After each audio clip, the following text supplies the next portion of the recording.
नमस्कार, दृष्टि न्यूज में आपका स्वागत है। मैं हूं आपके साथ अंकिता। चलिए बढ़ते हैं खबर की ओर। भोपाल की निशातपुरा पुलिस ने आभूषण कारोबारी की कार से करोड़ों रुपए के सोना चांदी के जेवर चुराने वाले आरोपियों को गिरफ्तार कर चोरी गया माल।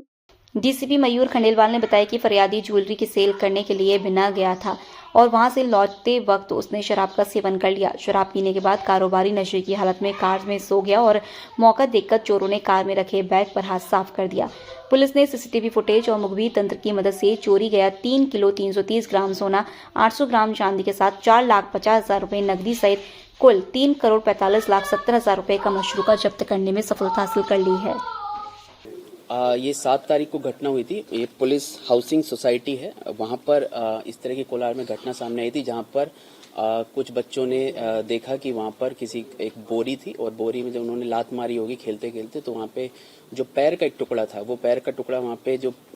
खाली प्लॉट में बरसात के पानी की वजह से जो भर गया था, वहाँ पे जाकर गिरा। तो तत्काल ही उन्होंने वहाँ पर एक चार्ली को सूचित किया और चार्ली ने भी बड़ा ही अच्छे तरीके से तत्काल ही उस पर तुरंत एक्शन लिया और तत्काल ही स्पॉट का विजिट किया और सारे वरिष्ठ अधिकारियों को अवगत कराया इस मामले में। तत्काल फिर हमने पंप से वहाँ पर पानी निकलवाया और जो एक बोरा था उसमें हमको कुल मिला के 2 पैर की हड्डियां मिली और 1 हाथ की हड्डियां मिली। और प्लॉट और आसपास का जो मुख्य एरिया है वो पूरा सर्च किया गया है, पर क्योंकि हाथ की एक हड्डी मिली है और 2 पैर की हड्डी मिली है और वो भी सड़ी गली अवस्था में मिली है, उसका अगले दिन जब पीएम कराने के लिए भेजा गया, मेडिको लीगल एनालिसिस के लिए भेजा गया, तो क्योंकि उसकी अवस्था इतनी बेकार थी और जो मुख्य हड्डियां होती है जिनसे आप एज और सेक्स डिटरमिन कर सकते हैं, वो क्योंकि अवेलेबल नहीं थी, इस वजह से मुख्य रूप से तो उन्होंने कुछ फाइनल रिपोर्ट अभी तक दी नहीं है, लेकिन अभी वर्तमान में उन्होंने ये बताया कि ये पक्का ही एक वयस्क का, जो चर्चा के दौरान पता लगा है कि एक वयस्क का ये शरीर है जिसकी हड्डियां हैं ये,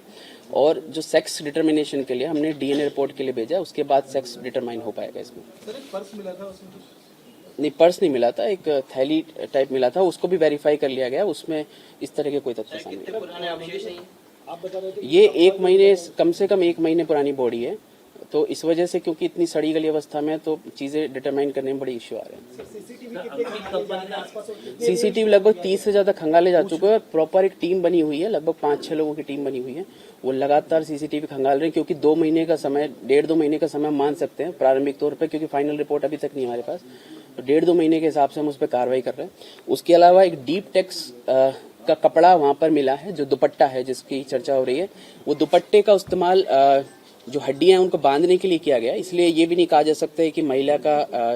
ये शव था या फिर ये पुरुष का शव था। उस डीप टेक्स के कपड़े के आधार पर भी, क्योंकि ये ऑनलाइन भी डिलीवर करते हैं, तो हम पूरा मध्य प्रदेश में जहां जहां पे डिलीवर हुए हैं, स्पेशली भोपाल और जो आसपास के इलाके हैं, रायसेन हो गया, सीहोर हो गया, वो जो कोलार के आसपास के एरिया, वहां पर भी डिलीवर, जिसपे उस तरह का कपड़ा हम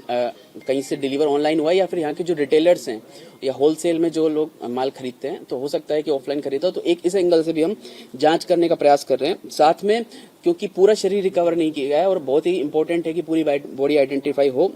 इसलिए लगभग 5 किलोमीटर के एरिया में हम लोग अभी सर्चिंग कर रहे हैं और एक और प्रयास कर रहे हैं कि जो गुम इंसान है, लगभग जो वयस्क में जो गुम इंसान हुए पिछले 2 महीने के अंदर, उन सबको देखा जा रहा है कि कहीं उसमें कोई संभावना बनने का प्रयास तो नहीं हो रहा। लगभग कितने दिन पुरानी बॉडी वो बताई? अभी वर्तमान में प्रारंभिक तौर पर चर्चा पे ये लगभग 1 से 1.5 महीने पुरानी बताई गई, पर स्पष्ट रूप